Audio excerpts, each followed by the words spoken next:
ইমাদুর রাশির পক্ষ থেকে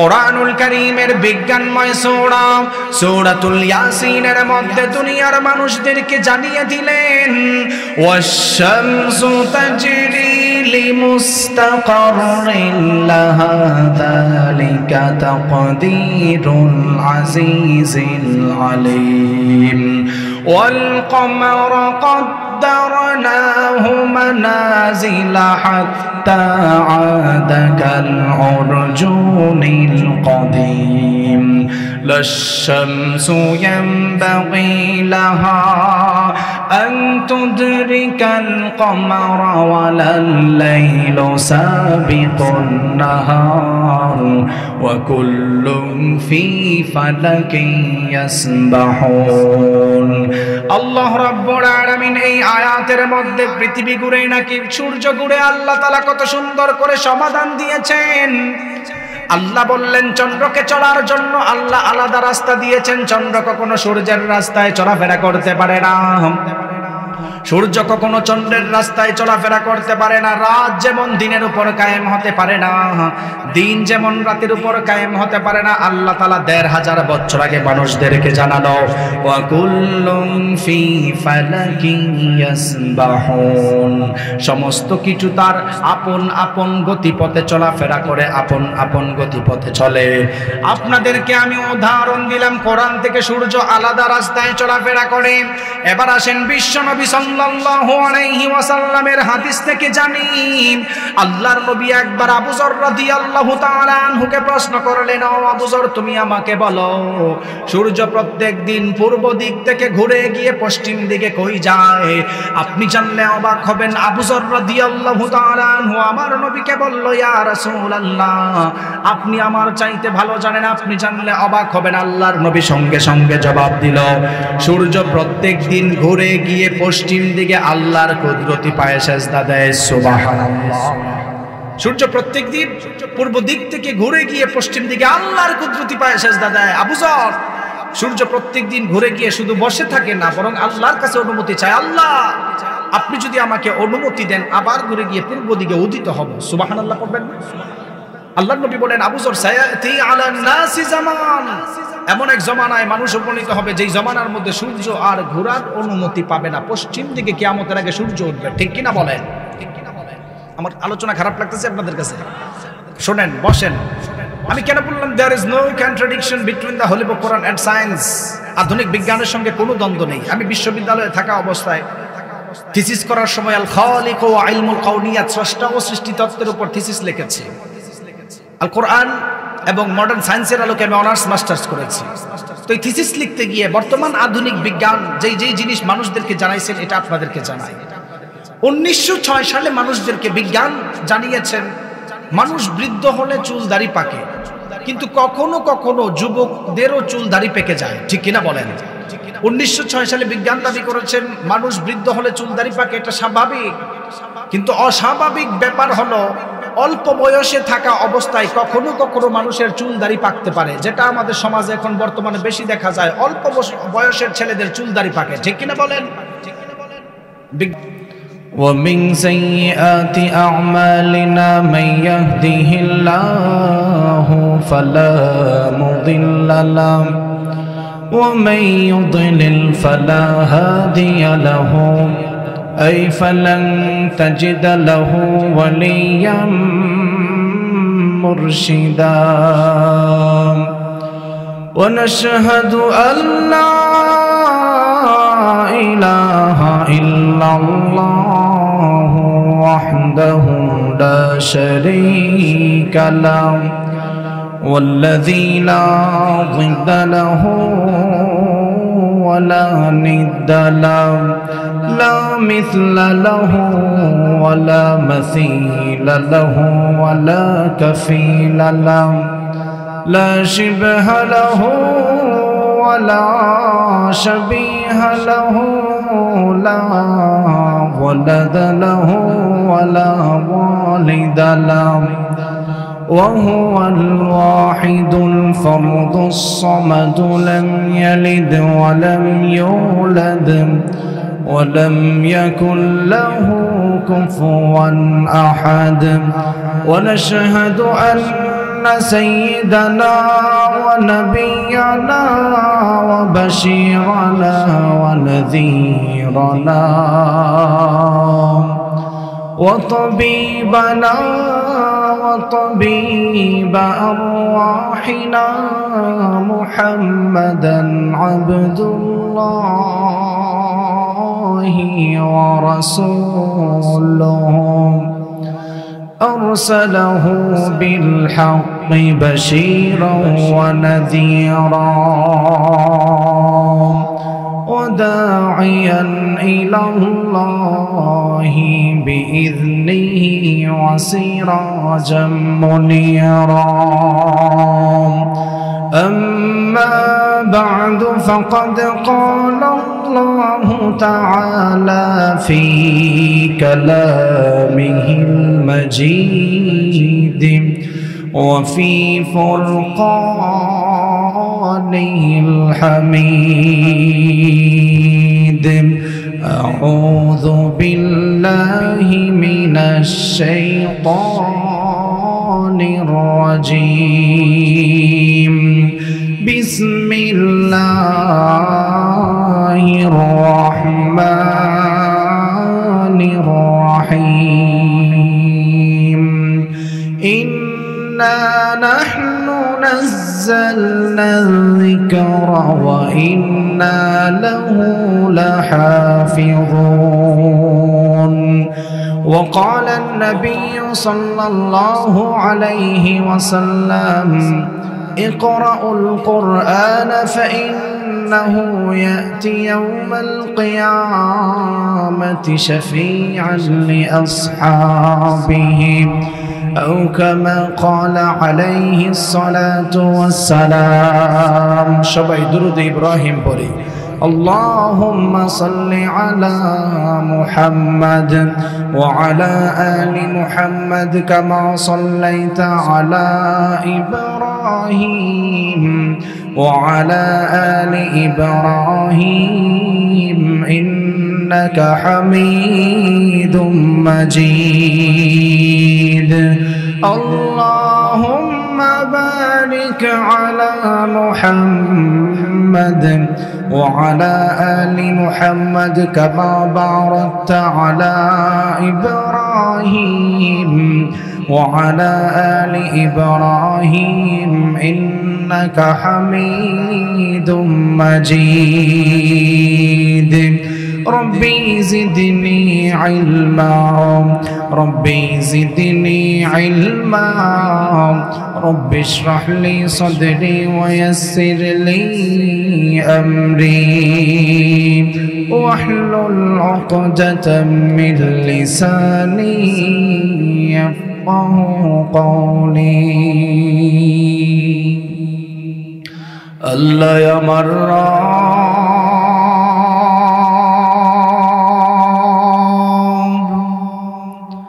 এই রবি আমার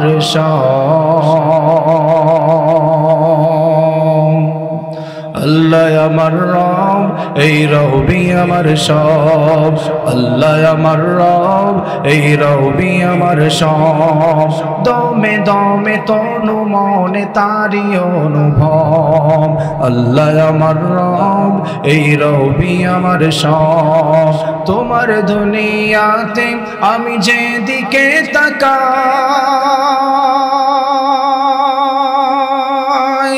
অতই নিয়ামতে ডুবে আছি সবাই তোমার দুনিয়াতে আমি যেদিকে তাকাই অতই নিয়ামতে ডুবে আছি সবাই পাক পাখালির সুরে শুনি তসবিহ কলরব তসবিহ কলরব আল্লাহ আমার রব এই রবি আমার সব দমে দমে তনু মনে তারি অনুভব তোমার মদদ পেলে আমি আর না কিছু চাই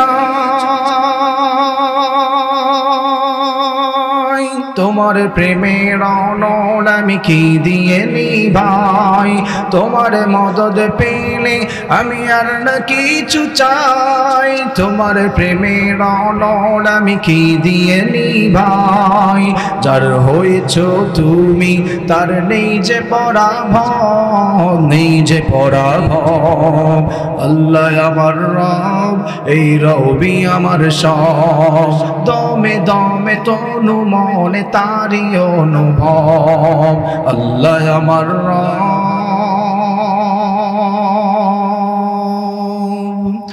এই রবি আমার সব।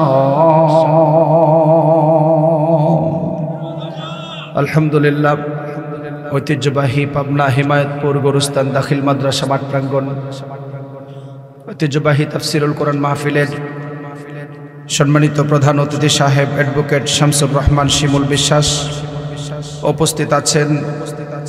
ঐতিহ্যবাহী এই মাহফিলের সম্মানিত সভাপতি সহসভাপতি আলহাজ হযরত মাওলানা মুহাম্মদ সাইফুল্লাহ হাফিজাহুল্লাহ উপস্থিত আছেন। আল্লাহর দিন প্রিয়, কোরআন প্রিয়, ইসলাম প্রিয় যুবক ভাইরা, পর্দার অন্তরালের মা ও বোনেরা, আল্লাহ রাব্বুল আলামিন আমাদের যাদেরকে সমস্ত ফিতনা ফাসাদ থেকে বাছাই করে এই তাফসিরুল কোরআন মাহফিলে বসার সুযোগ দিয়েছেন, এজন্য সবাই শুকরিয়া তান বলি আলহামদুলিল্লাহ।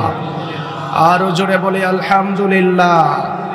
আল্লাহ তাআলা যাদেরকে ভালোবাসেন, যাদেরকে মহব্বত করেন, আল্লাহ তাআলা তাদেরকে দিয়ে দিনের কাজ করান, ঠিক কিনা বলেন? রাসূল সাল্লাল্লাহু আলাইহি ওয়াসাল্লাম বলেন, ইন্না লিল্লাহি আহলিনা মিনান নাস। সাহাবায়ে কেরাম, নিশ্চয় দুনিয়াতে আল্লাহর পরিবার আছে। এক সাহাবী প্রশ্ন করেছিল, মান হুম ইয়া রাসূলুল্লাহ, আল্লাহর পরিবার কারা?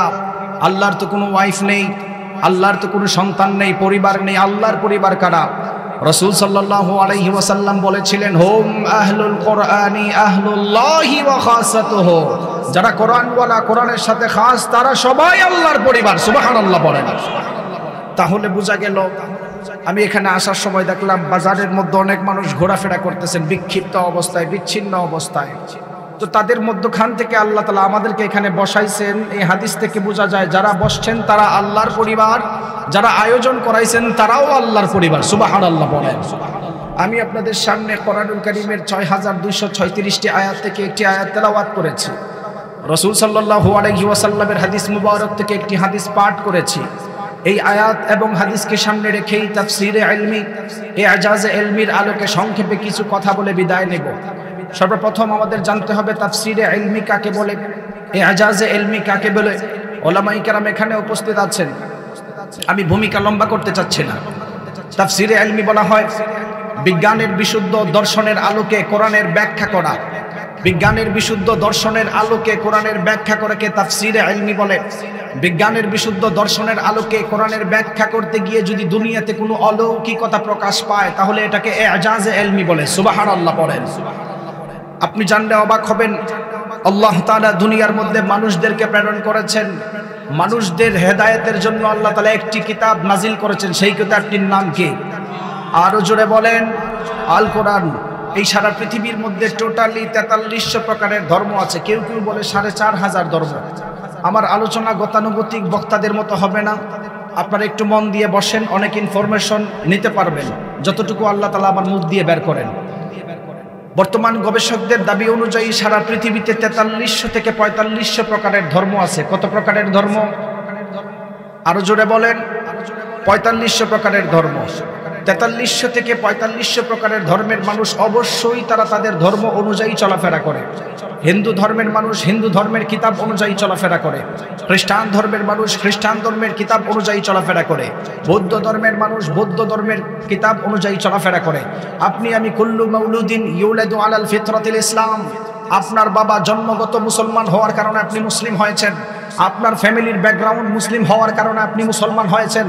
আপনি কোনো কনভার্টেড মুসলিম নয়। আপনি জানলে অবাক হবেন, সারা পৃথিবীর অন্যান্য ধর্ম বইয়ের চাইতে সারা পৃথিবীর মধ্যে কোরআন সবচাইতে দামি। এটা আধুনিক মেডিকেল বিজ্ঞান পর্যন্ত মানুষদেরকে জানাইছেন। সুবহানাল্লাহ বলেন। আমি কয়েকটা প্রমাণ দিব, শুনেন। এর আগে আমার আলোচনার ভূমিকা বুঝেন। আপনারা যদি আপনাদের পাবনা শহরে মোবাইল কিনতে চান, মোবাইল কেনার সময় দেখবেন মোবাইলের সঙ্গে একটা বই দেয়, ঠিক কিনা বলেন?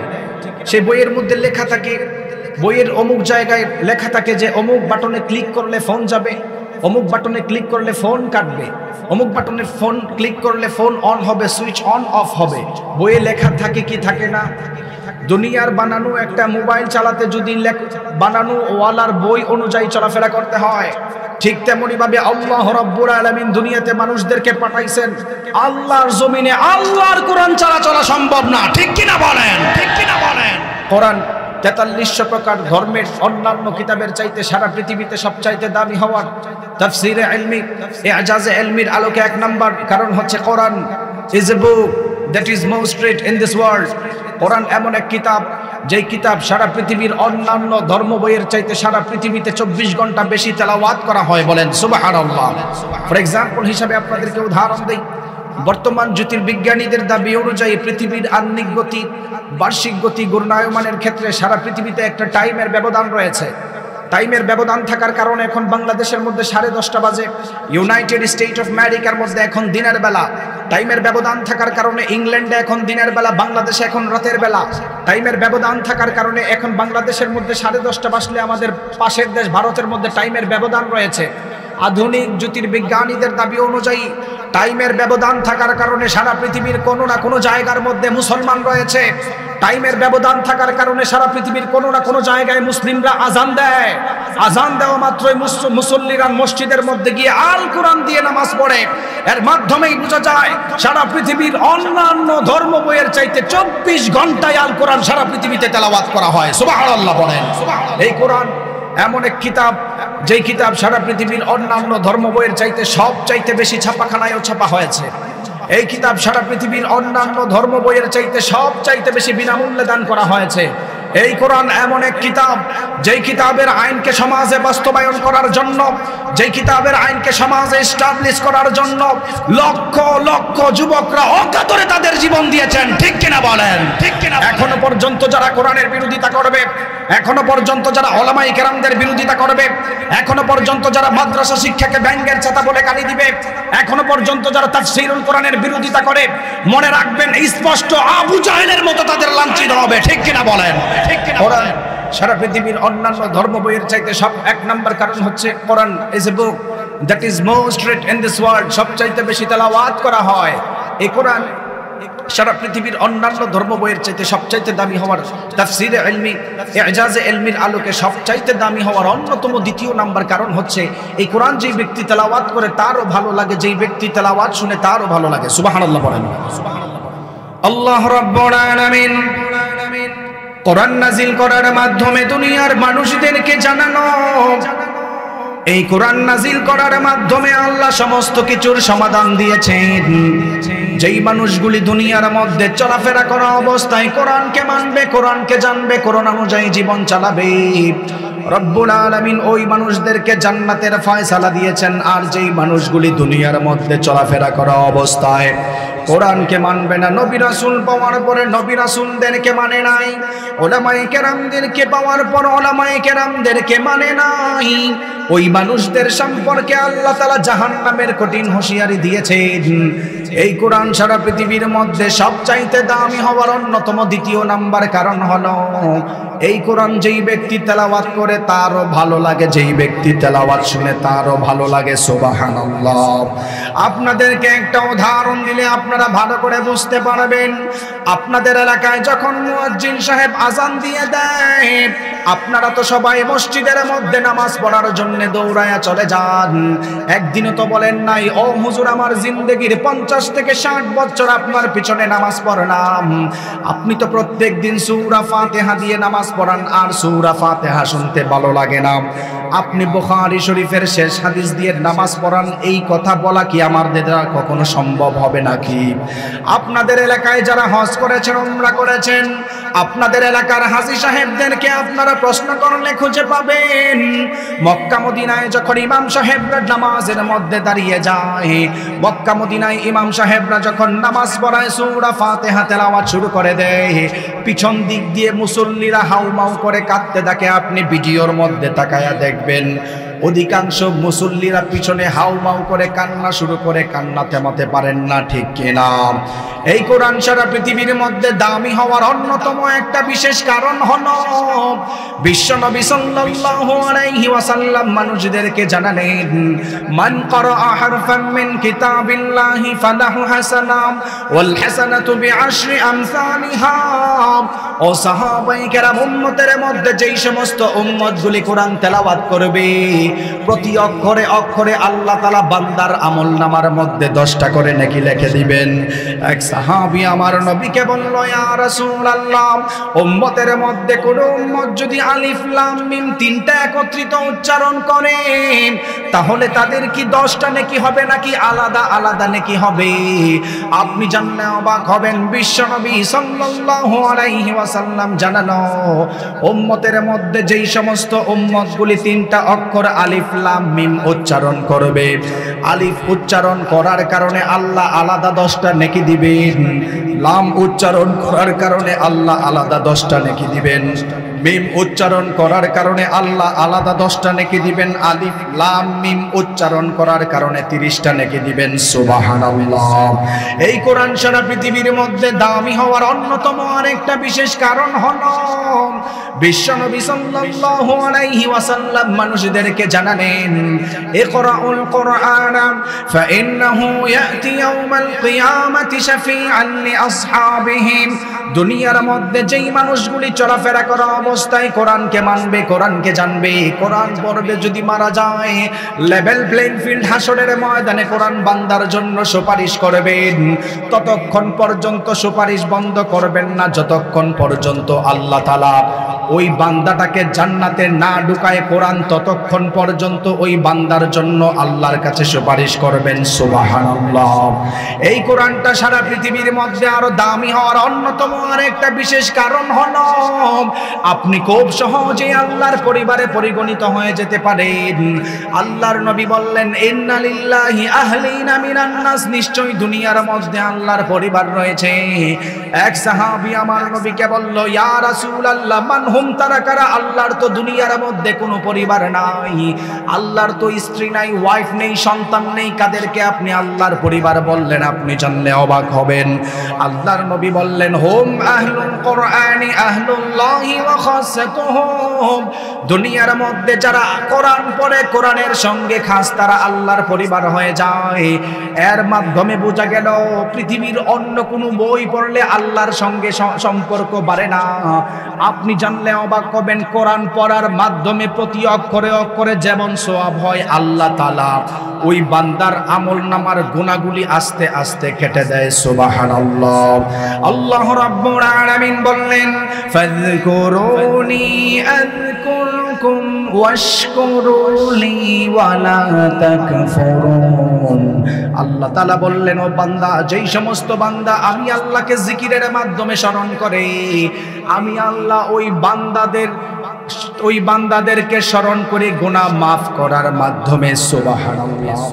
আল্লাহ তাআলা গুনাহ মাফ করেন বান্দাকে, গুনাহ মাফের মাধ্যমে আল্লাহ তাআলা মানুষদেরকে স্মরণ করেন। তাহলে এই কোরআন সারা পৃথিবীর মধ্যে সবচাইতে দামি হওয়ার দ্বিতীয় নাম্বার অন্যতম কারণ হচ্ছে এই কোরআন এমন এক কিতাব, যেই কিতাব কোনো মানুষ তেলাওয়াত করে তারও ভালো লাগে, যেই ব্যক্তি তেলাওয়াত শুনে তারও ভালো লাগে। সুবহানাল্লাহ বলেন।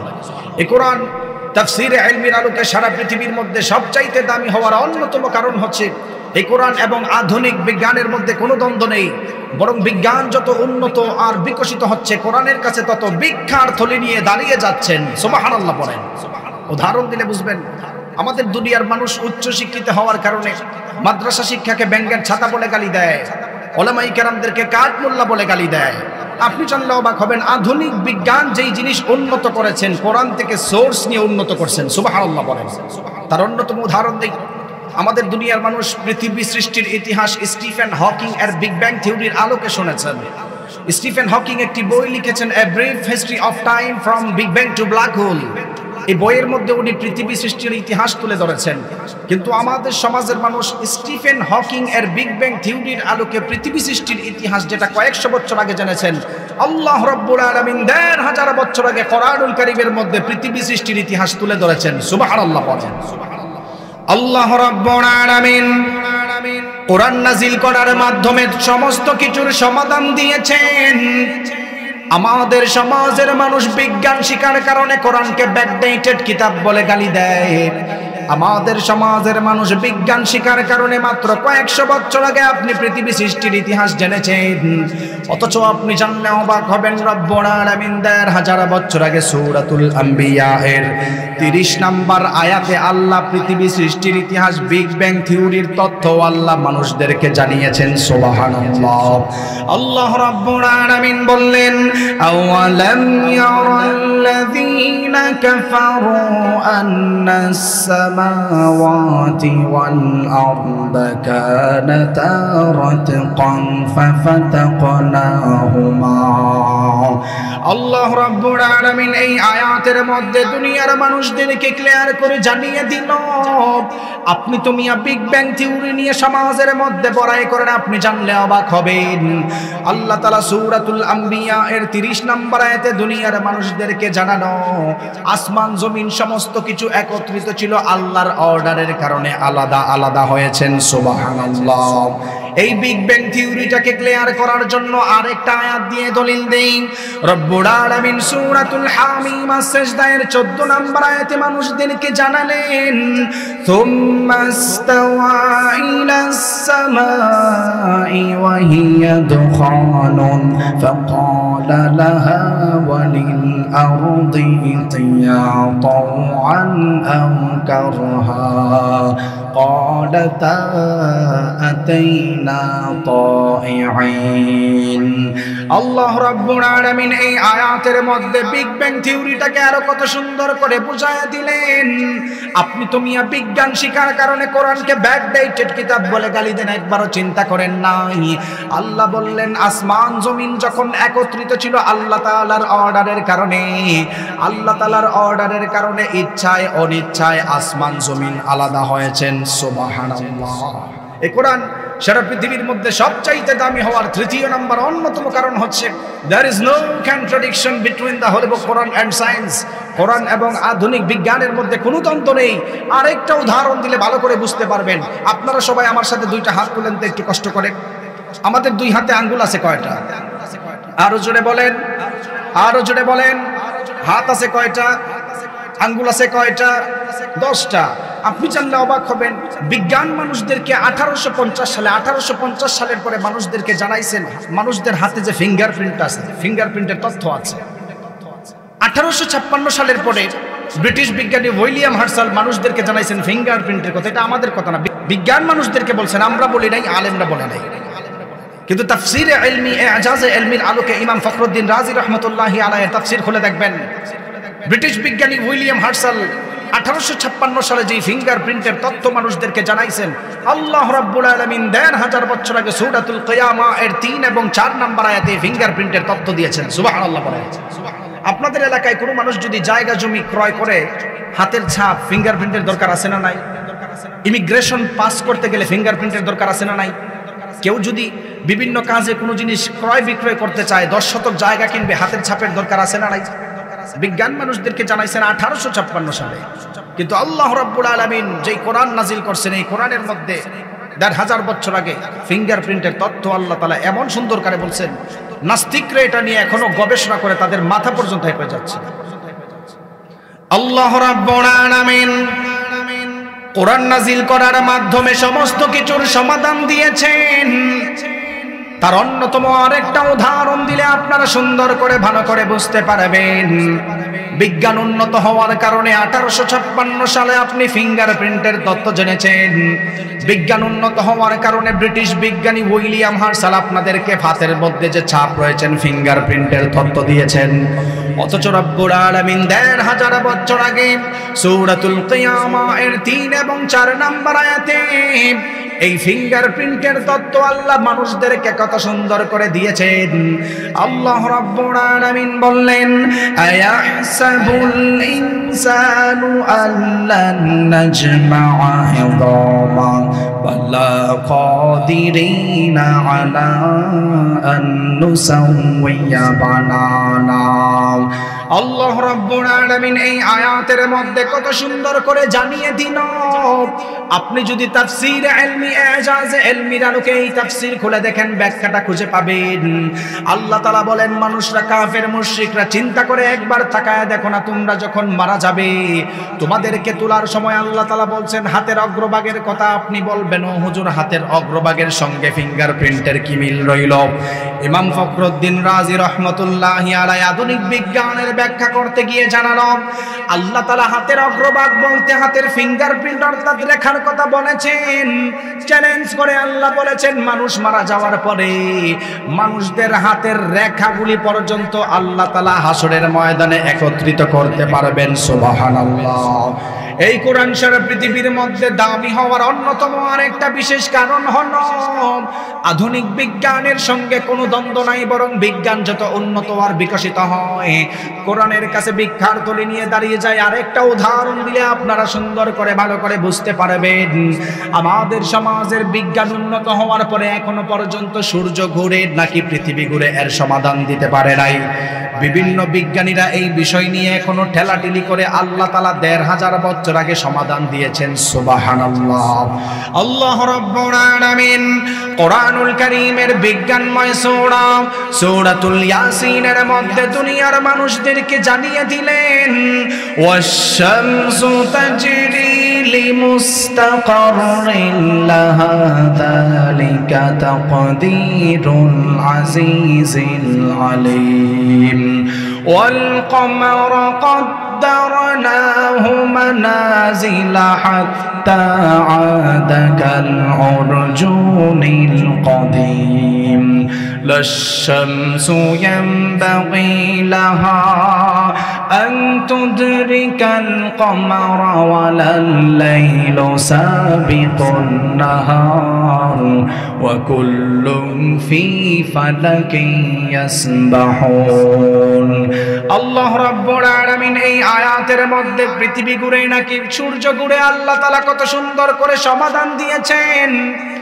আল্লাহ বললেন চন্দ্রকে চলার জন্য আল্লাহ আলাদা রাস্তা দিয়েছেন। চন্দ্র কখনো সূর্যের রাস্তায় চলাফেরা করতে পারে না, সূর্য কখনো চন্দ্রের রাস্তায় চলাফেরা করতে পারে না। রাত যেমন দিনের উপর কায়েম হতে পারে না, দিন যেমন রাতের উপর কায়েম হতে পারে না। আল্লাহ তাআলা ১৫০০ বছর আগে মানুষদেরকে জানালো, ওয়া কুল্লুম ফি ফালাকিন ইয়াসবাহুন, সমস্ত কিছু তার আপন আপন গতিপথে চলাফেরা করে, আপন আপন গতিপথে চলে।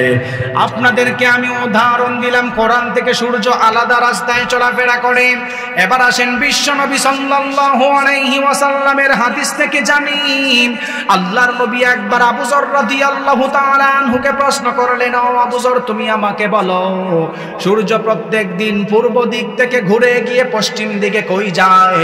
আপনি জানলে অবাক হবেন। আবু যর রাদিয়াল্লাহু তাআলা আনহু আমার নবীকে বলল, ইয়া রাসূলুল্লাহ আপনি আমার চাইতে ভালো জানেন, আপনি জানলে অবাক হবেন। আল্লাহর নবী সঙ্গে সঙ্গে জবাব দিল, সূর্য প্রত্যেক দিন ঘুরে গিয়ে পশ্চিম দিকে আল্লাহর কুদরতি পায়ে সেজদা দেয়। সুবহানাল্লাহ।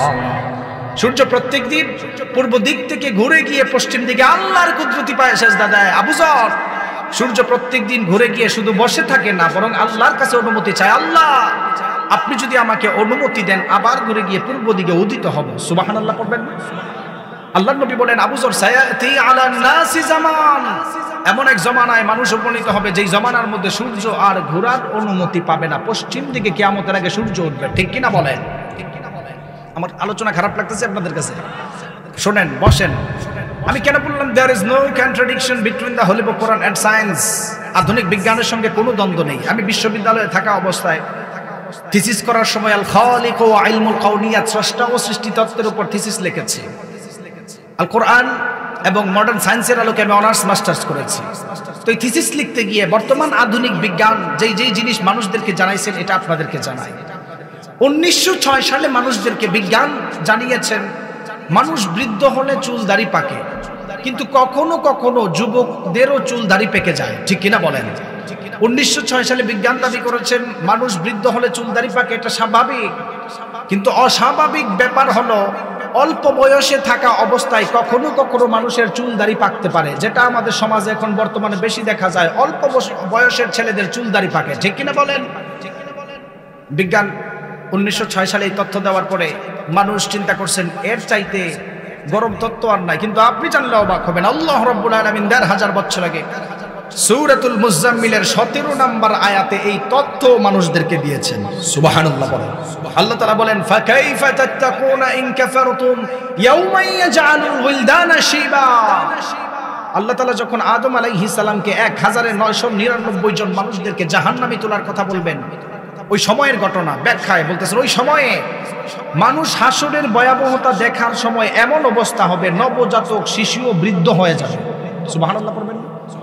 তাহলে আল্লাহ তাআলা আয়াতে ১৫০০ বছর আগে বলছেন টেনশনে পড়লে কখনো কখনো চুলদাড়ি পাকতে পারে, কিন্তু বিজ্ঞান 1906 সালে মাত্র তথ্য দিয়েছেন।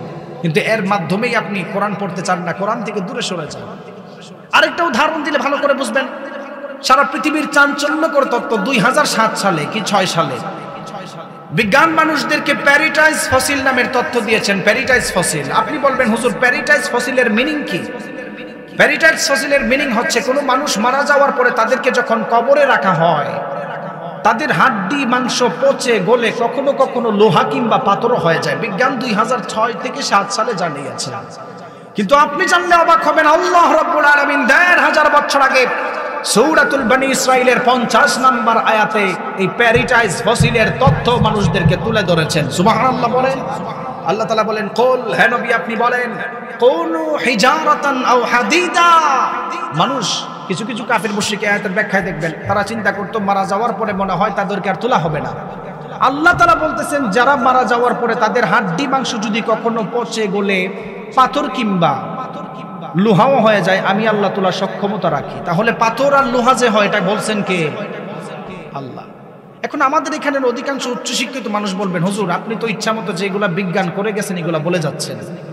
আপনাদের ওলামায়ে কেরামদের সমাজে তাদের কাজ কি, তারা করছে কি, এরকম প্রশ্ন করতে পারে না? পারে। আপনারা কি ক্যাম্প থেকে ওঠার পরে বলবেন হুজুর আপনি ওয়াজ করে যাচ্ছেন, বিজ্ঞান তো এটা করছে, আপনি মিলায় মিলায় বলতেছেন। তো আপনি তো জানেন না, আপনি আপনার ইতিহাস মুসলিম সিভিলাইজেশন জানেন না। আপনাকে দ্য এন্ডিউরিং লিগ্যাসি অফ মুসলিম সিভিলাইজেশনের আলোকে একটা তথ্য দেওয়া যায়, সবাই দুইটা হাত কষ্ট করে আবার তুলবেন। আপনারা বলেন তো দেখি অসুস্থ হলে আমরা হসপিটালে যাই কি যাই না? আরো জোরে বলেন, কে কে যান না? সবাই যায়। আচ্ছা বলেন তো দেখি, এখানে অনেক যুবক ভাইদেরকে দেখতেছি, বলেন এই আধুনিক চিকিৎসা বিজ্ঞান বা চিকিৎসা বিজ্ঞান দুনিয়াতে আনছে কেন? মানুষ কিভাবে এইগুলা সভ্যতা খুঁজে পাইছে চিকিৎসা বিজ্ঞানের, কে বলতে পারবেন? অনেকে বলবে ইবনে সিনার কথা। না, ইবনে সিনা আধুনিক চিকিৎসা বিজ্ঞানের ব্যাখ্যা করছেন। আপনি জানলে অবাক হবেন, স্পেনের বিখ্যাত একজন মুহাদ্দিস যাকে মুহাদ্দিসুদ দাহার ওয়ান নাহার ওয়াল বাহার আবুল কাসিম আল জাহরাবি রাহমাতুল্লাহি আলাইহি নামের একজন বড় মুহাদ্দিস পৃথিবীতে সর্বপ্রথম শল্য চিকিৎসার ট্রিটমেন্ট শুরু করেছেন। সুবহানাল্লাহ বলেন। আবুল কাসিম আল জাহরাবি রহমতুল্লাহ আলাইহি সর্বপ্রথম যখন চিকিৎসা দিতেন, ওনার কাছে মানুষরা স্পাইনাল কর্ডের সমস্যা, অক্সিপিটাল লোবের সমস্যা, মানুষের ব্রেইনের ৮৬ বিলিয়ন নিউরন মাঝে মধ্যে গরম হয়ে যায়, এইরকম কাজে ওনারা যেত আবুল কাসিম আল জাহরাবি রহমতুল্লাহ আলাইহির কাছে। আপনি জানলে অবাক হবেন, আবুল কাসিম আল জাহরাবি রহমতুল্লাহ আলাইহি ওই সময় দাঁতের ট্রিটমেন্টের উপরে ২৫০ যন্ত্র বানাই গেছেন। সুবহানাল্লাহ বলেন। উনি প্রেসক্রিপশন দিতেন বিসমিল্লাহ দিয়ে। কি দিয়ে? আরো জোরে বলেন। আপনারা যখন হসপিটালে যান, কেন আপনাদেরকে প্রশ্ন করলাম, আপনারা অসুস্থ হওয়ার পর হসপিটালে যাওয়ার পরে আপনাদের ডক্টর সাহেব দেখবেন প্রেসক্রিপশন দেয়, প্রেসক্রিপশনের কর্নারে RX লিখে, আছে না নাই? কে কে দেখছেন? আছে। এই যে ১-২ জন দেখছেন, বাকিরা সচেতন না। আপনার সিভিলাইজেশন সম্পর্কে আপনি জানেন না। শুনেন, মুসলিম সিভিলাইজেশন, আপনার সভ্যতা শুনেন। আবুল কাসিম আল জাহরাবি রহমতুল্লাহ আলাইহি যখন চিকিৎসা বিজ্ঞান তৈরি করেছিল, উনি বিসমিল্লাহ দিয়ে প্রেসক্রিপশন দিয়েছেন। মুসলিম সভ্যতা ধ্বংস হওয়ার পরে ল্যাটিনদের জমানায় মুসলিমদের অধিকাংশ কিতাবকে ল্যাটিন ভাষায় রূপান্তরিত করা হয়েছে।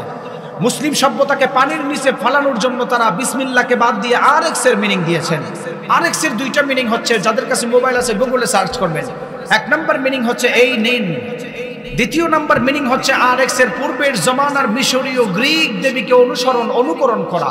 তাদের আকীদা ছিল ওই জমানার কোনো মানুষ যদি বছরে একবার মিশরীয় গ্রিক দেবীর পূজা করে তার জিন্দেগিতে আর অসুস্থ হবে না। নাউজুবিল্লাহ পড়বেন না?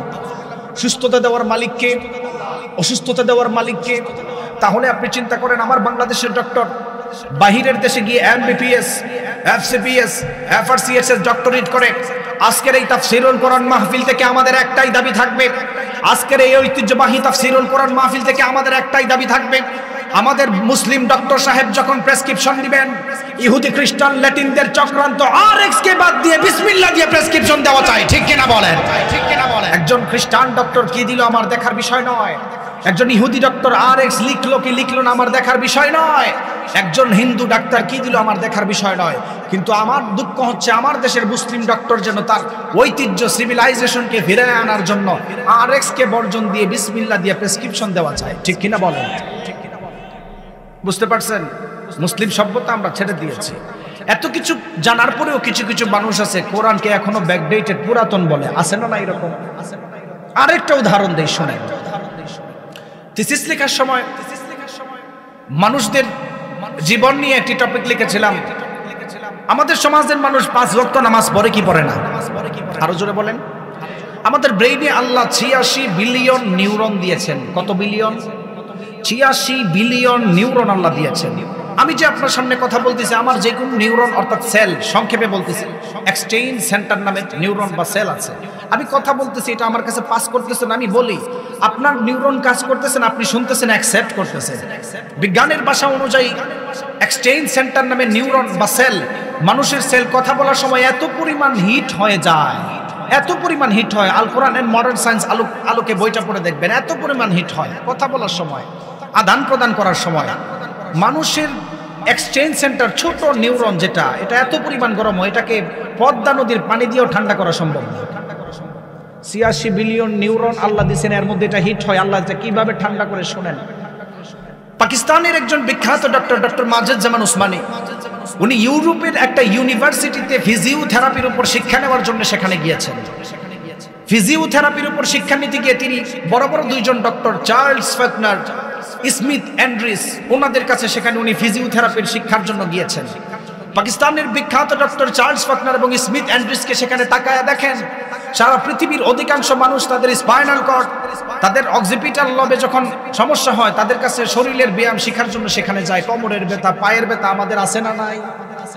পাকিস্তানের বিখ্যাত ডক্টর মাজেদ জামান উসমানী বলেন, আমি যখন চার্লস ফাকনার এবং স্মিথ অ্যান্ড্রিস ওনাদের কাছে ফিজিওথেরাপি শিখতে যাই, সেখানে গিয়ে দেখলাম 17 থেকে 18 প্রকার সাধারণ শরীরের রোগের চিকিৎসা আমাদের মুসলিম ধর্মের নামাজের ব্যায়াম দিকে শিক্ষা দেওয়া হয়। সুবহানাল্লাহ।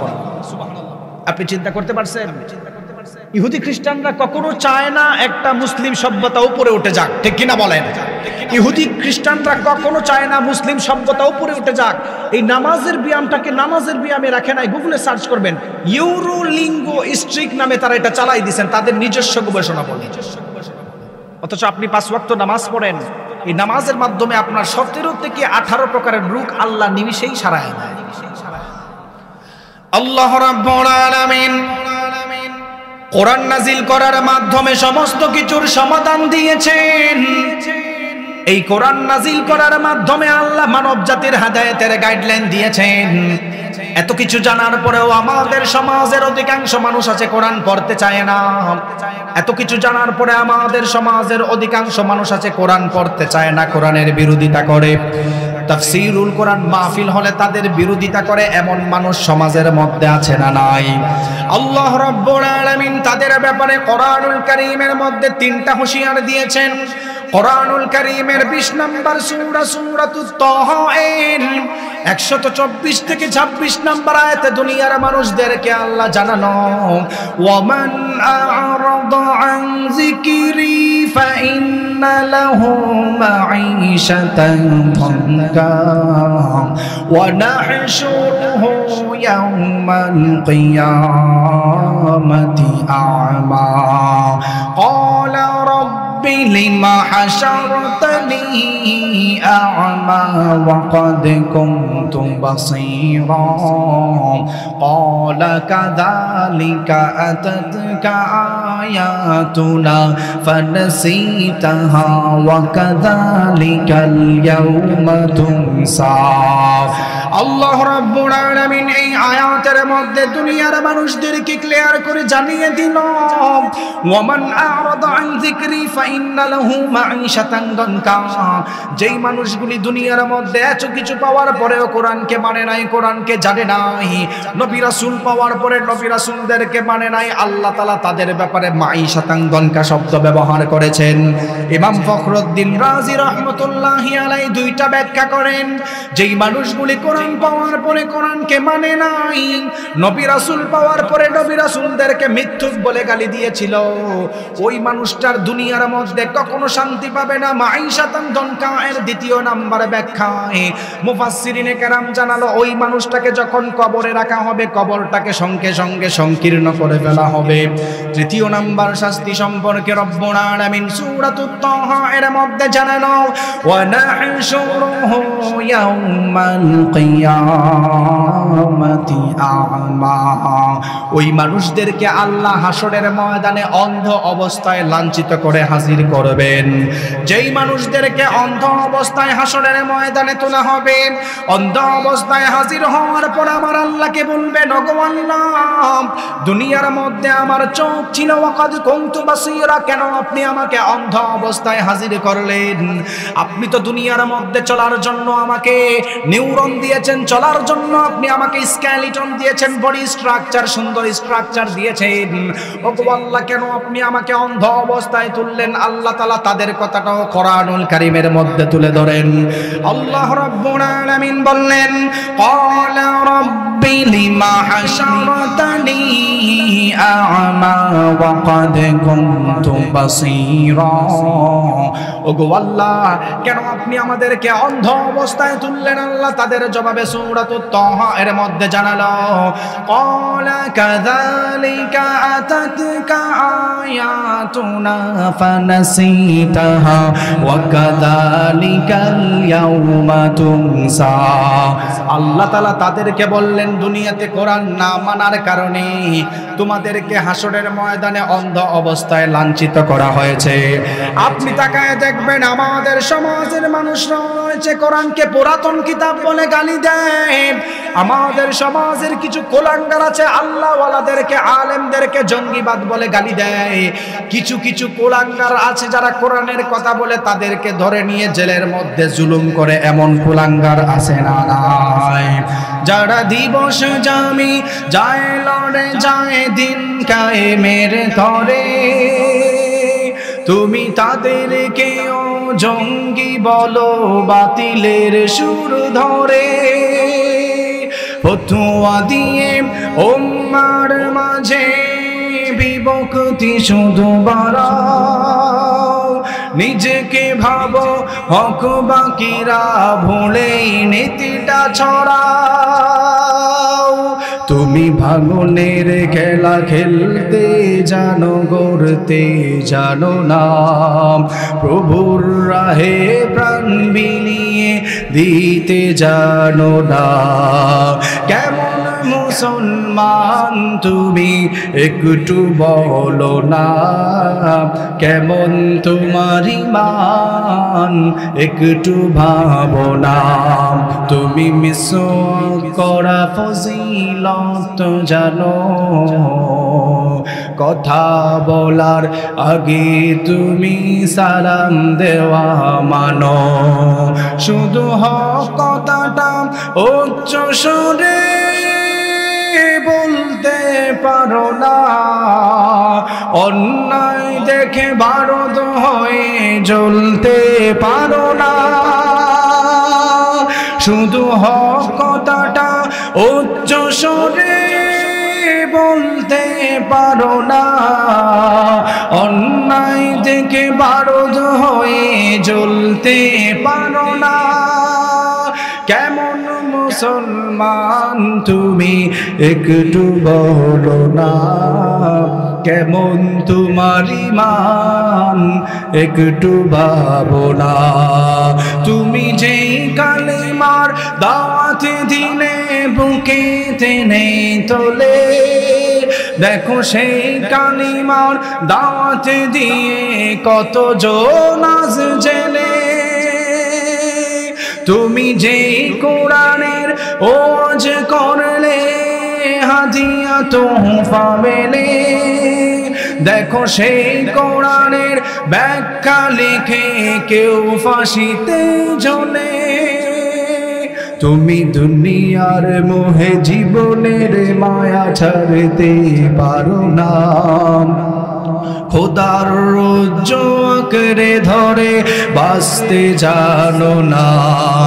কেমন মুসলমান তুমি একটু বলো না, কেমন তোমার ঈমান একটু ভাবো না, ঠিক না?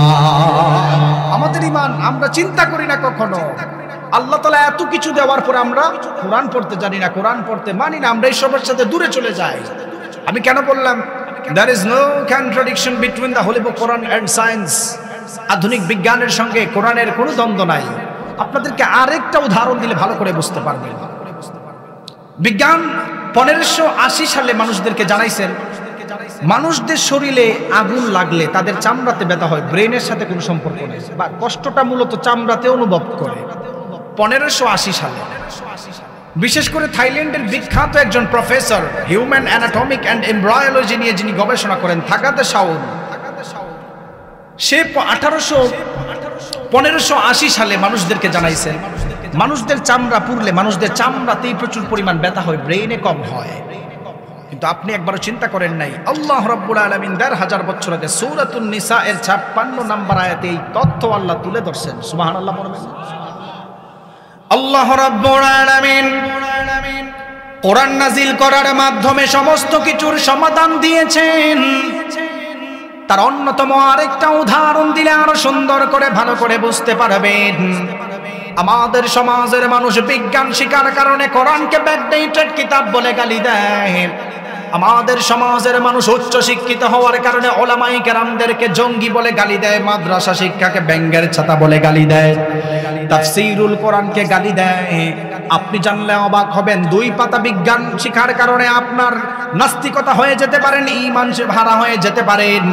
অথচ আল্লাহ রাব্বুল আলামিন এমন সুন্দর সুন্দর সোর্স দিয়েছেন, যদি কোরআন অনুযায়ী আপনি চলাফেরা করেন, আল্লাহ তাআলা আপনাকে চলার জন্য দুনিয়ার যত সফলতা আছে আল্লাহ তাআলা অটোমেটিক দান করবেন। সুবহানাল্লাহ।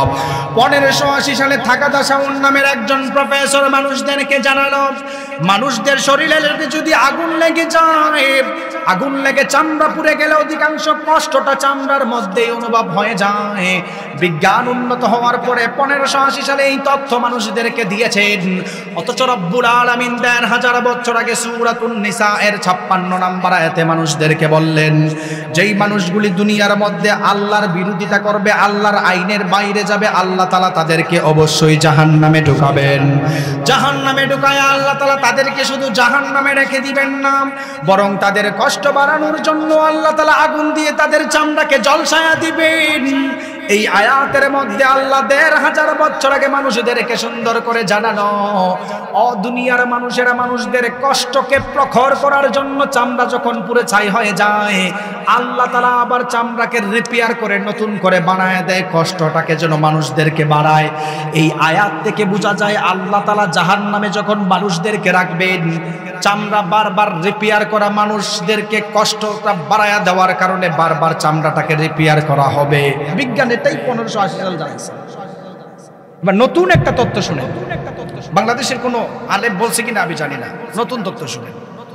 আমাদের সমাজের অধিকাংশ মানুষ এই যে হেদায়েতের কিতাব আল কোরআনকে কিতাবই মনে করে না, এরকম মানুষ আছে না নাই? আছে, কিছু মানুষ আছে, আপনাদের দিকে নাও থাকতে পারে। আবার কিছু কিছু মানুষ আছে রাসূল সাল্লাল্লাহু আলাইহি ওয়াসাল্লামের সুন্নতকে ইসলামের সেকেন্ডারি দলিল মানে না, এরকম আছে না নাই? আছে। বিশেষ করে বাংলাদেশের উচ্চশিক্ষিত মানুষ যারা আছে, বাহিরের দেশে পড়াশোনা করে, বিশেষ করে অক্সফোর্ড ইউনিভার্সিটি, আমি নামগুলি বলতেছি, কোট করেন, Oxford university, Toronto university, Boston university, এইরকম লেভেলের বিশ্ববিদ্যালয়ে যারা পড়ে তারা ওই দেশ থেকে ডক্টরেট করার পরে বাংলাদেশে আসার পরে বলে তাফসীরুল কোরআন মাহফিল, এখানে কি শিক্ষা দেওয়া হয়? ফাও জিনিস শিক্ষা দেওয়া হয়। নাউজুবিল্লাহ পড়বেন না? এগুলা কোথা থেকে আসছে? অধিকাংশ মানুষ বাহিরের দেশ থেকে পড়াশোনা করে আসার পর আয়েশা বলে সুন্নতে রাসূল বলতে ইসলামের কোনো সেকেন্ডারি দলিলই নাই। অথচ ইসলামের দলিল কি? কোরআন, সুন্নাহ, ইজমা, কিয়াস। দ্বিতীয় নাম্বারই সুন্নাহ। কিছু কিছু মানুষ দ্বিতীয় নাম্বার সুন্নাহকে অস্বীকার করে। কেন করে? ভালো করে শুনে। আমি জানি আপনারা শিক্ষিত মানুষ, তারপরে আপনাদেরকে বলতেছি, আমাদের এই উপমহাদেশ ইংরেজরা রাজত্ব করেছিল 190 বছর। কত বছর? আমার আলোচনা বুঝতেছেন আপনারা? কিছু তথ্য দিয়ে যাই, শুনেন, কাজে লাগে যাই। কারণ আমার খুব খারাপ লাগতেছে, আমি অনেক দূর থেকে আসছি, এই এত বড় আয়োজন, এই কয়েকটা মানুষ, বাজারে মানুষ ঘোরাফেরা করে, আমার এটা দেখে খুব কষ্ট লাগতেছে। যাক, যাই হোক, যারা বসছেন তারা শুনেন, অন্তত শিখে যান। 190 বছর ইংরেজরা আমাদেরকে রাজত্ব করেছেন। ইস্ট ইন্ডিয়া কোম্পানি নামে 100 বছর ইংরেজরা আমাদেরকে রাজত্ব করেছেন। বাকি 90 বছর সরাসরি ইংরেজরা রাজত্ব করেছেন। ইংরেজরা যখন আমাদের উপর রাজত্ব করেন, ইংরেজরা এত পরিমাণ টাকা আমাদের থেকে চুরি করে নিয়ে গিয়েছেন, বর্তমান বাজার দরে 47 ট্রিলিয়ন ডলার বাজার দর, ডলার চুরি করেছেন ওই জমানায়। আপনি বলবেন, হুজুর এত বছর আমাদেরকে রাজত্ব করছে ইংরেজরা, কি কারণে? তারা তো সভ্য মানুষ, আমাদের কাছে কেন আসলো? আপনি জানেন না, ইংরেজরা এই জমিনে আসার আগে, ভারত উপমহাদেশে আসার আগে, বাংলাদেশ সহ সাবকন্টিনেন্টাল দেশ সারা পৃথিবীর ধনীদের মধ্যে 7ম নাম্বার ধনী ছিল। কত নাম্বার? তার মানে আপনি ধনী ছিলেন, আমরা ধনী ছিলাম, আমাদেরকে ইচ্ছা করে গরিব বানাইছেন। 47 ট্রিলিয়ন ডলার কার চুরি করছে জানেন? ইংরেজরা কখনো হিন্দু, খ্রিস্টান, বুদ্ধদের টাকা পয়সা চুরি করে নাই। তারা ভারত উপমহাদেশের নবাবদের টাকা পয়সা চুরি করে 47 ট্রিলিয়ন ডলার ওই সময় চুরি করছেন। বর্তমান বাজার দর এমন পরিমাণ শেষ করছে আমাদেরকে ইংরেজরা। তো ইংরেজদের কমান্ডারকে প্রশ্ন করা হয়েছে, ভারত উপমহাদেশে তাদের সাথে যুদ্ধ করে চলে আসতো, তাদের সাথে পারলাম না, সমস্যা কি বলো তো দেখি। তখন সেখানে প্রশ্ন করার উত্তর দিয়েছিল যে স্যার, তাদের সঙ্গে তো আমরা যুদ্ধ করে পারি না, তাদের ঈমানের পাওয়ারের কারণে। সুবহানাল্লাহ বলবেন। ভারত উপমহাদেশের মানুষ আমাদের উপমহাদেশের সাবকন্টিনেন্টাল দেশ বাংলাদেশ সহ ঈমানের পাওয়ার বেশি ছিল। বিশ্ববিদ্যালয়ে থাকা অবস্থায় প্রফেসর ডক্টর রশিদ জাহিদ হাফিজাহুল্লাহ আমাদেরকে একটি কিতাব পড়াইছেন, আল কোরআন ওয়াল মুস্তাশরিকুন।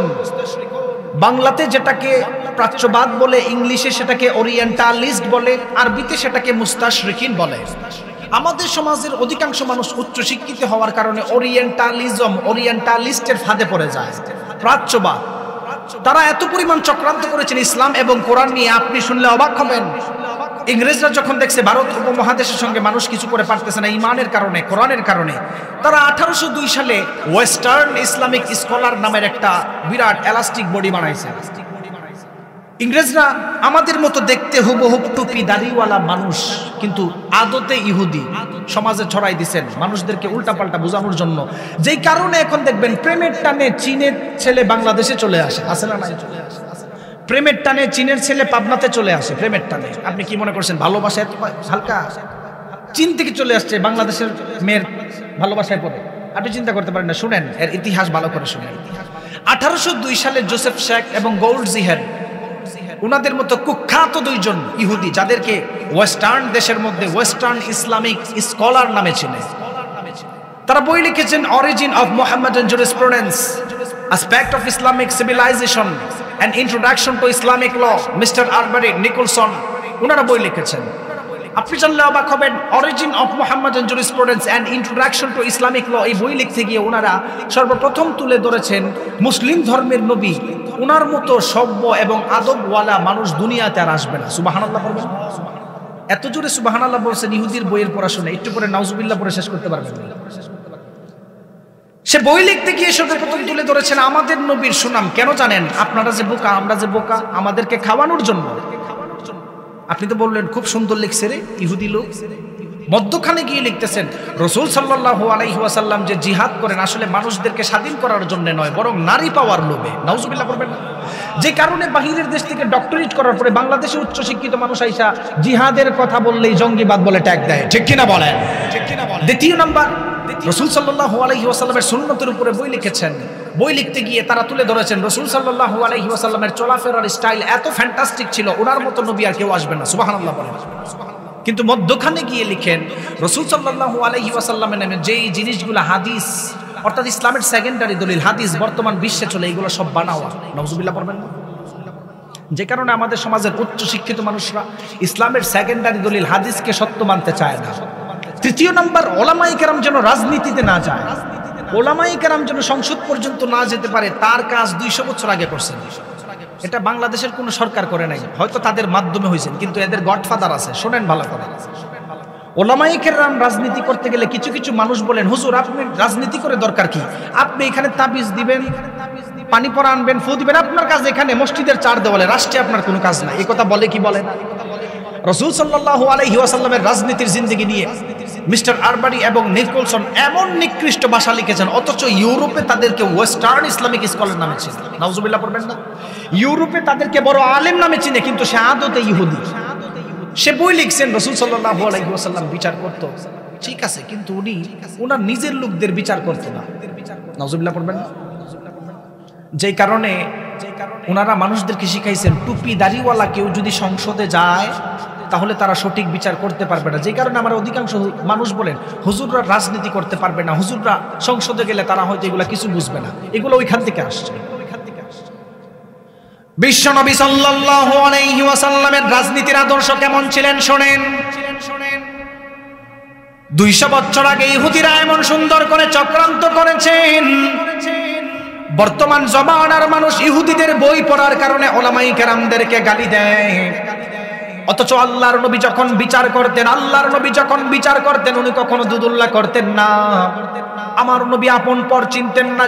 যেই মানুষ চুরি করত তার বিচার করত, আপন পর চিনতেন না, তিনি সমান্তরালে বিচার করতেন। কিন্তু ইহুদিরা আমার নবীর উপর ট্যাগ লাগায় মানুষদের সামনে ওলামায়ে কেরামদেরকে জঙ্গিবাদ বানানোর চেষ্টা করেছেন। বুখারীর একটা বর্ণনা দিয়ে আপনাদেরকে উদাহরণ দেই আমার নবী কেমন নেতা ছিল। বিশ্বনবী সাল্লাল্লাহু আলাইহি ওয়াসাল্লামের জামানায় আহাম্মাতহুমুল মারআতুল মাখজুমিয়াতুল্লাতী সারাকাত, সেই জামানার বনু মাখজুমি গোত্রের উচ্চ ফ্যামিলির মহিলা চুরি করেছিল। এলাকার মানুষ চিন্তা করতেছেন বড় ফ্যামিলির মহিলা চুরি করেছে, আল্লাহর নবীর দরবারে যদি নিয়ে যাওয়া হয় তাহলে আল্লাহর নবী তো ইসলামের আইন অনুযায়ী তাদের হাত কেটে দিবেন। আল্লাহর নবী যদি এই বড় ফ্যামিলির মানুষের হাত কেটে দেয় তাহলে ওই বড় ফ্যামিলির উপর দাগ লেগে যাবে। দাগ তাকায় দেখবেন আমাদের সমাজেও অধিকাংশ মানুষ এইরকম আছে, বড় লোক মানুষের বিচার করতে চায় না, এমন আছে না নাই? আমাদের সমাজের অধিকাংশ নেতা সাহেবরা পার্লামেন্টে বসে থাকে, আমাদের সমাজের অধিকাংশ মানুষেরা কোট টাই পরে কোটি কোটি টাকা বিদেশে পাচার করে, তাদের বিচার করতে পারে না। ছোট ছোট জিনিস নিয়ে সমাজের মধ্যে গন্ডগোল লাগায়। আল্লাহর নবীর জমানায় এই ঘটনা ঘটেছিল।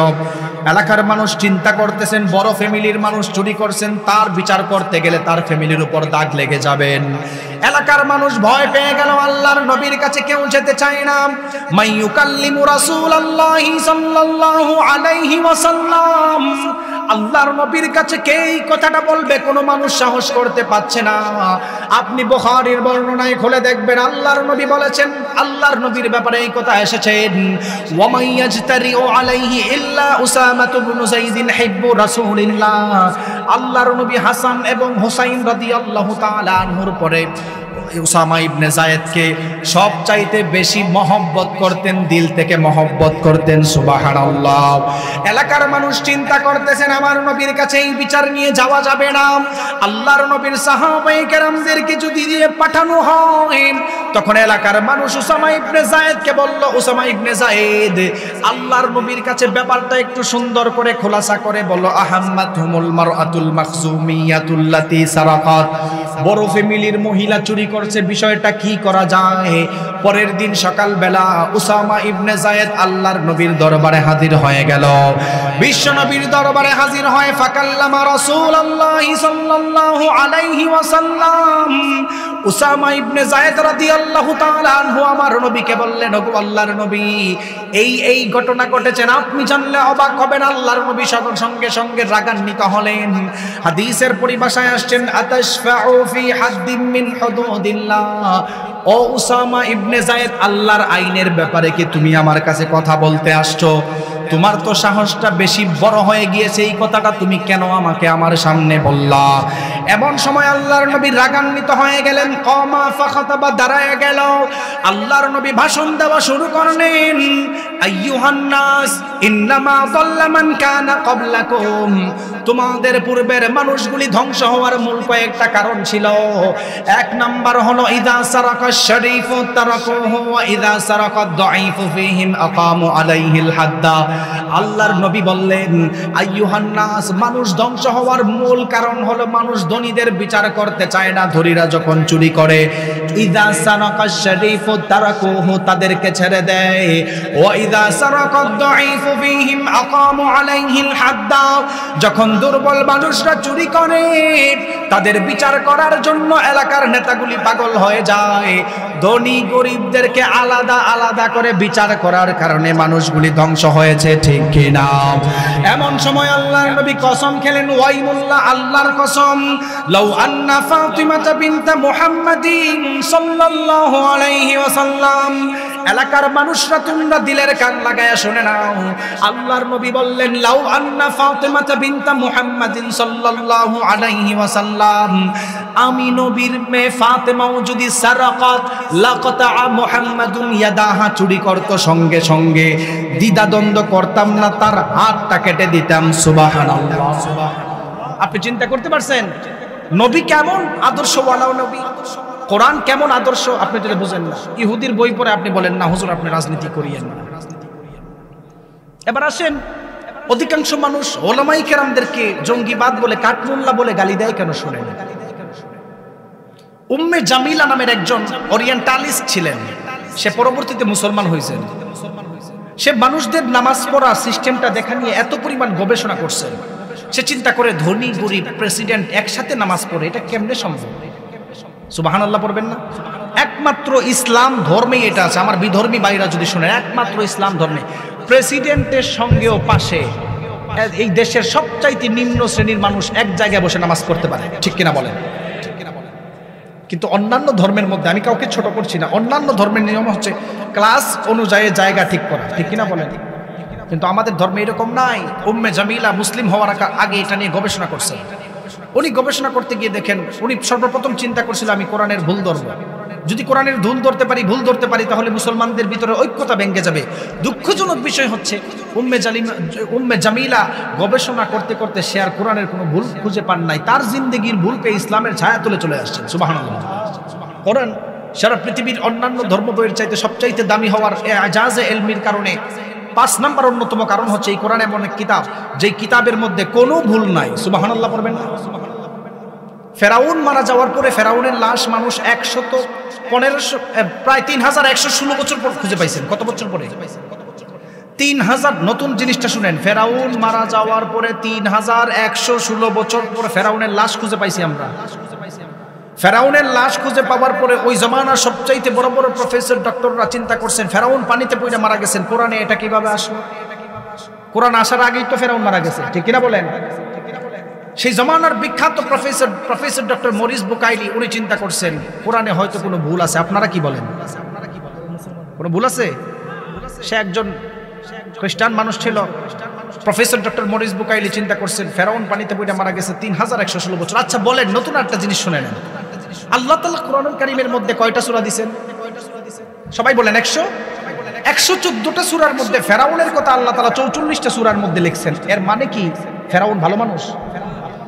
আপনারা কি বলেন যে ফেরাউনের নাম আসছে দিকে ফেরাউন আল্লাহর ওলি?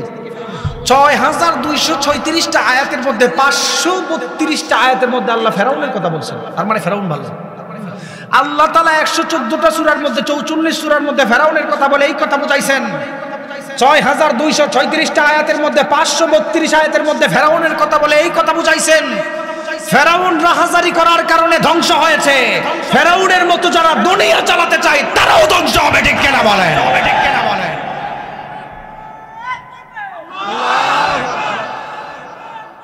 আল্লাহু আকবার। ঘরে ঘরে চলো, ঘরে ঘরে চলো,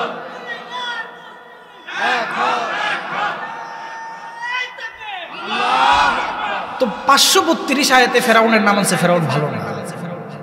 3116 বছর পর ফেরাউন কত বড় নিকৃষ্ট, এরা পানিতেও রাখে না, কি পরিমাণ জ্বালাইছে।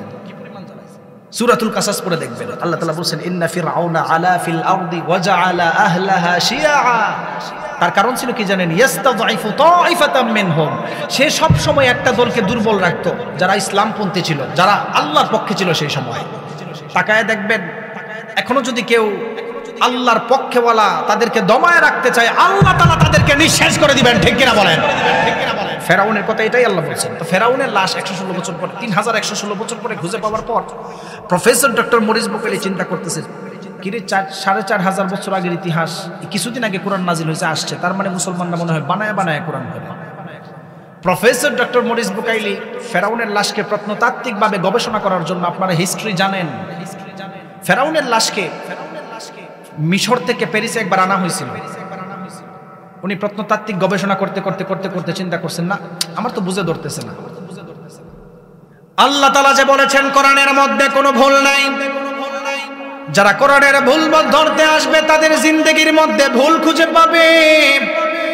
প্রফেসর ডক্টর মরিস বুকাইলি যখন কোরআন নিয়ে গবেষণা শুরু করে দিলেন, ফেরাউনের লাশ নিয়ে গবেষণা করলেন, উনি ইংলিশ ভাষায় কোরআনকে ট্রান্সলেট করলেন, কোরআনের কোনো ভুল ধরতে পারেন নাই, ল্যাটিন ভাষায় কোরআনকে ট্রান্সলেট করে কোরআনের কোনো ভুল ধরতে পারেন নাই। উনি চিন্তা করছেন কোরআন যেহেতু আরবি ভাষায় নাজিল হয়েছে, কোরআনের ভুল ধরতে গেলে আরবি ভাষা শিক্ষা করার প্রয়োজন। Professor doctor Morris Bucaille Saudi আরবের মধ্যে আরবি ভাষা শিখলেন। আরবি ভাষা শিখার পর কোরআনের মধ্যে কোনো ভুল ধরতে পারেন নাই। উনি নিজের জিন্দেগির মধ্যে ভুল খুঁজে পেয়ে ইসলামের ছায়া তলে চলে এসেছেন।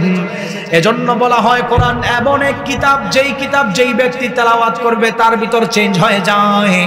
কোরআনের ভুল ধরতে আপনি পারবেন না, বরং নিজের জিন্দেগির ভুল খুঁজে পেয়ে আপনি ইসলামের ছায়া তলে চলে আসবেন। সুবহানাল্লাহ। আমেরিকার বিখ্যাত গবেষণাগার প্রিয়, যারা মানুষ নিয়ে গবেষণা করে, বিখ্যাত গবেষণাগার প্রিয় মানুষদেরকে জানাইছেন 2050 কি 60 সালে সারা পৃথিবীতে মুসলিমদের সংখ্যা অন্যান্য ধর্মের মানুষের চাইতে দ্বিগুণ বেড়ে যাবে। সুবহানাল্লাহ পড়বেন না? কেন বাড়বে? আপনারা প্রশ্ন করতে পারেন, হুজুর মুসলিমদের সংখ্যা মনে জন্মগত হওয়ার কারণে না। বিখ্যাত গবেষণাগার প্রিয় মানুষদেরকে জানাইছেন ইউরোপ আমেরিকাতে কোরআন এবং হাদিস স্টাডি করার কারণে এত পরিমাণ কনভার্টেড মুসলিম হচ্ছে, 2050 কি 60 সালে কনভার্টেড মুসলিম যুগ হওয়ার পরে মুসলিমদের সংখ্যা দ্বিগুণ বেড়ে যাবে। সুবহানাল্লাহ বলবেন। ইংল্যান্ডের মধ্যে এখনো পর্যন্ত স্ট্রিট দেওয়া হয়, রাস্তার মধ্যে দাঁড়ায় মানুষদেরকে কোরআনের দাওয়াত দেওয়া হয়, বিভিন্নভাবে মানুষদেরকে কোরআনের রাসূল সাল্লাল্লাহু আলাইহি ওয়াসাল্লামের সিরাত সম্পর্কে শোনায়। আপনি জানলে অবাক হবেন, খ্রিস্টান ধর্মের অন্যতম ব্যক্তি মাইকেল এইচ হার্ট, উনি বই লিখেছেন the 100 ranking of the most influential personality in the world. উনি বই লিখতে গিয়ে সর্বপ্রথম এখানের মধ্যে বিভিন্ন ধরনের মানুষের জীবনী এনেছেন। আলবার্ট আইনস্টাইনের জিন্দেগি আনছেন, আইজ্যাক নিউটনের কথা সেখানে এনেছেন, দালাই লামার কথা এনেছেন। The 100 ranking of the most influential personality in the world, 100 মহামনীষীর জিন্দেগি লিখতে গিয়ে খ্রিস্টান ধর্মের অন্যতম ব্যক্তি মাইকেল এইচ হার্ট উনি গবেষণা করে দেখছেন কারোর জিন্দেগি ঠিক নাই। বিশ্বনবী মুহাম্মদুর রাসূলুল্লাহ সাল্লাল্লাহু আলাইহি ওয়াসাল্লামের জিন্দেগি খ্রিস্টান ব্যক্তি তার বই শুরু করছেন। সুবহানাল্লাহ পড়বেন। তাহলে কনভার্টেড মুসলিম এত পরিমাণ বাড়তেছেন, আপনি কি মনে করেন একমাত্র আল কোরআন এবং নবীর সুন্নতের কারণে? ঠিক কিনা বলেন? আরেকটা উদাহরণ দিলে শুনবেন তো আপনারা? আপনারা যতটুকু আছেন বসেন, দেখেন বেশি আলোচনা করবো না। কয়টা বাজে? 11:35। রাসূল সাল্লাল্লাহু আলাইহি ওয়াসাল্লামের আদর্শ এমন ফ্যান্টাস্টিক আদর্শ ছিল। রাসূল সাল্লাল্লাহু আলাইহি ওয়াসাল্লামের আদর্শ কোরআন হওয়ার কারণে আমার নবীর আদর্শ দেখে বড় বড় ইহুদিরা নিমিষেই মুসলমান হয়েছেন। বুখারীর বর্ণনায় আল্লাহর নবীর থেকে সাহাবায়ে কেরাম বর্ণনা করেন, কেন বললাম এই কোরআন এমন একটা কিতাব অন্য কোনো কিতাবের সঙ্গে মিল থাকবে না। এই কোরআন যারা তেলাওয়াত করে, এই কোরআন যারা স্টাডি করে, আল্লাহ তাআলা তাদের সম্মান বাড়ায়া দেয়। বিশ্বনবী সাল্লাল্লাহু আলাইহি ওয়াসাল্লামের আদর্শ কোরআন হওয়ার কারণে ইহুদি খ্রিস্টানরা আমার নবীকে নিয়ে রিসার্চ করেছেন। রিসার্চ করে তারা নিজের জিন্দেগির ভুল খুঁজে পেয়ে তারা মুসলমান হয়েছেন। হাদিস থেকে একটা প্রমাণ দেই। আল্লাহর নবী একদিন সাহাবায়ে কেরামদেরকে নিয়ে এইভাবে কথা বলতে লাগলেন। এমন সময় একজন আনসারী সাহাবী আমার নবীর দরবারে হাজির হয়ে গেল। আমার নবীকে বলল, ইয়া রাসূলুল্লাহ, আমার তো অভাব আছে, আপনি আমাকে কিছু টাকা পয়সা দেন। আপনি জানলে অবাক হবেন, রাহমাতুল লিল আলামিন নবীর কাছে সেদিন কোনো টাকা ছিল না। আমার নবী ডান দিকে সাহাবায়ে কেরামদের দিকে তাকালেন, ডান দিকের সাহাবী কোনো কথা বলেন নাই। বাম দিকের সাহাবীর দিকে তাকালেন, বাম দিকের সাহাবী কোনো কথা বলেন নাই। কথা না বলা মানে তাদের কাছেও টাকা নাই, নবীর কাছে কোনো টাকা পয়সা ছিল না। ওই জমানার সবচাইতে বড় ইহুদি পণ্ডিত আল্লাহর নবীর দরবারে হাজির হয়ে যায়। আমার নবীকে বলল, নবী মুহাম্মদ সাল্লাল্লাহু আলাইহি ওয়াসাল্লাম, আপনার একজন সাহাবী আপনার কাছে টাকা চেয়েছেন, কিছু ধার চেয়েছেন, আপনি দিতে পারেন নাই, জরুরত পূর্ণ করতে পারেন নাই। অমুসলিম ধর্মের নবী, আমি ইহুদি পণ্ডিত, সবচাইতে ধনী পণ্ডিত, আপনি আমার থেকে কিছু টাকা নিয়ে মানুষদেরকে দান করেন, তাদের জরুরত পূরণ করেন। আপনার সঙ্গে একটা চুক্তি হলো, আগামী মাসের অমুক ডেটে আপনি আমার টাকা ফেরত দিবেন, এর আগে আপনার কাছে আমি কখনো টাকা চাইতে আসব না। বিশ্বনবী সাল্লাল্লাহু আলাইহি ওয়াসাল্লাম ইহুদি পণ্ডিত থেকে টাকা ঋণ নিয়ে সাহাবায়ে কেরামদেরকে দিলেন, সাহাবায়ে কেরামদের জরুরত পূরণ করে ফেললেন। আপনি জানলে অবাক হবেন, টাইম আসার আগে ইহুদি পণ্ডিত আল্লাহর নবীর দরবারে হাজির হয়ে যায়। আমার নবীকে বলল, নবী মুহাম্মদ, আপনি এই মুহূর্তে যদি আমাকে টাকা না দেন, কোনো জায়গায় নড়াচড়া করতে পারবেন না। নাউযুবিল্লাহ। সমাজে এরকম খাটাস প্রকৃতির কিছু মানুষ আছে, মানুষদের উপকার করার পরে আগামী মাসের 10 তারিখ টাকাটা দেওয়ার কথা, এখনই আসছে, আয়েশা বলছে এই মুহূর্তে টাকা দাও। এরকম মানুষ আছে না নাই? তো ইহুদি আল্লাহর নবীকে কষ্ট দেওয়ার জন্য টাইম শেষ হওয়ার আগে নবীকে বলতেছেন সফর মুলতবি করেন, এই মুহূর্তে টাকা দিতে হবে। নাউযুবিল্লাহ পড়বেন। বিশ্ব নবী সাল্লাল্লাহু আলাইহি ওয়াসাল্লাম ইহুদি পণ্ডিতকে বললেন, ও ইহুদিরা, তোমার সঙ্গে আমার তো একটা চুক্তি হয়েছিল, নির্ধারিত টাইম হওয়ার আগে তুমি আমার কাছে টাকা চাইতে পারবা না।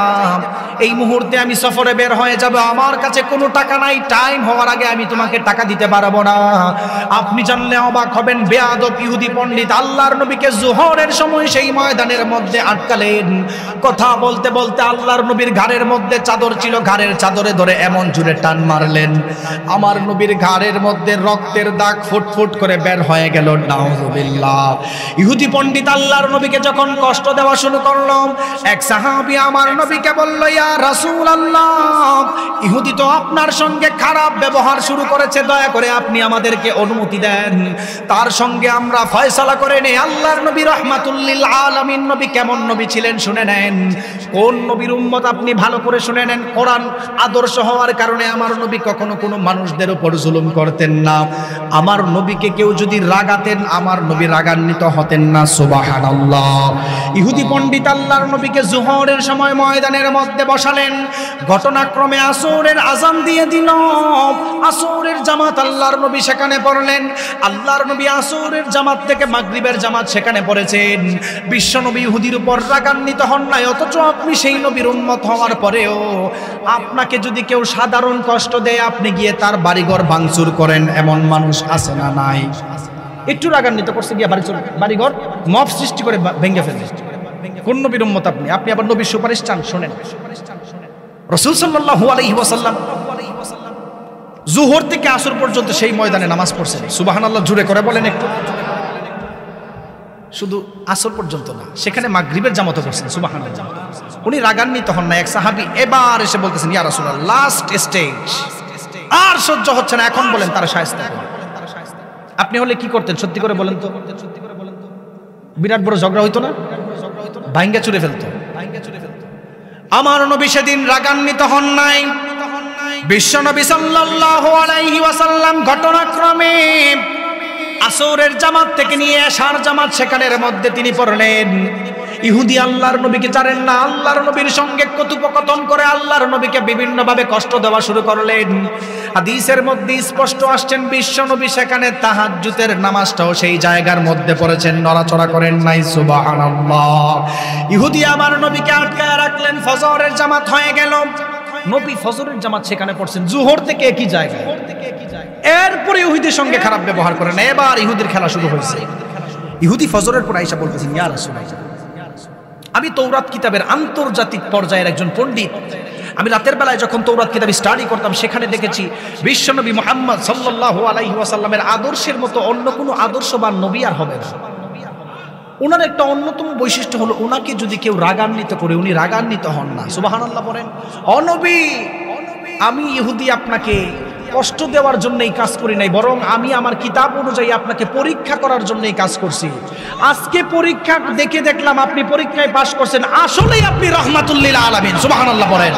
ইহুদি পণ্ডিত সঙ্গে সঙ্গে সেখানের মধ্যে ইসলামের ছায়া তুলে চলে আসছে। সুবহানাল্লাহ বলবেন না? নবীর আদর্শ দেখে ইহুদি মুসলমান হয়। আর আমাদের খাসিলত এরকম হয়েছে, বিধর্মীরা আমাদের দেখলে ভয় পায়। আমাদের আদর্শ তো নবীর আদর্শ হওয়া উচিত ছিল, ঠিক কিনা বলেন? আমাদের আদর্শ তো নবীর আদর্শ হওয়া ছিল। আপনি কোন নবীর উম্মত আপনি জানেন না।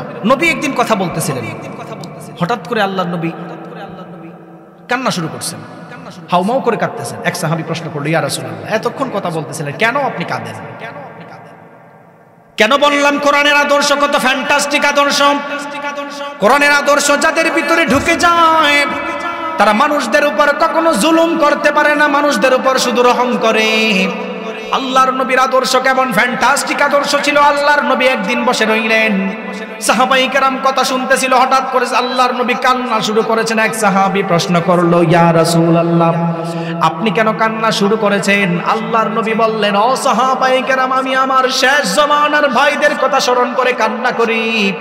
এক সাহাবী বলল, ইয়া রাসূলুল্লাহ, শেষ জমানার ভাই বলতে আপনার তো দুনিয়ার মধ্যে কোনো ভাই নাই, কাদেরকে আপনি ভাই বলে সম্বোধন করলেন আপনি একটু আমাদেরকে জানান। বিশ্বনবী সাল্লাল্লাহু আলাইহি ওয়াসাল্লাম সাহাবীদেরকে বললেন, ও সাহাবায়ে কেরাম, শেষ জামানার মধ্যে এমন কিছু উম্মত আসবে যেই উম্মতরা আমি নবীকে না দেখার পরেও আমাকে ভালোবাসবে, আমি নবীকে না দেখার পরেও আমার জন্য কলিজা দিয়ে ভালোবাসবে। শেষ জামানার উম্মত অর্থাৎ আপনাদেরকে আমাদেরকে আল্লাহর নবী ভাই বলে সম্বোধন করেছেন। সাহাবী বলল, ইয়া রাসূলুল্লাহ, আল্লাহর নবী শেষ জামানার উম্মতরা যদি আপনার ভাই বনে যায় তাহলে তো আমরা আপনার সঙ্গে চলাফেরা করি, আমরা কি? আল্লাহর নবী বললেন, ও সাহাবায়ে কেরাম, তোমরা আমার সাথী, তোমরা আমার সাহাবী, তারা হলো আমার ভাই। সুবহানাল্লাহ, সুবহানাল্লাহ একটু জোরে এরপরে বলিয়েন। নবী এই কথা বলে এরপরে যেটা বলবে এরপরে বলিয়েন। শুনেন, নবী এই কথা বলে ক্ষান্ত হন নাই। ও সাহাবায়ে কেরাম, লেভেল প্লেইং ফিল্ড যখন কায়েম হবে in the day of judgement, Allah তাআলা যখন মানুষদের মাথার হাত উপরে সূর্য রাখবেন, মানুষ যখন নাফসি নাফসি বলবেন, সমস্ত নবীরা যখন নাফসি নাফসি বলবেন, সাহাবায়ে কেরাম শোনো, হাসরের ময়দানে যদি তোমাদের দিকে একবার তাকাই, শেষ জামানার উম্মতের দিকে আমি নবী 100 বার ফিরে তাকাবো। সুবহানাল্লাহ বলেন। কোন নবীর উম্মত আপনি একবার চিন্তা করতে পারেন নাই? তাহলে আমাদের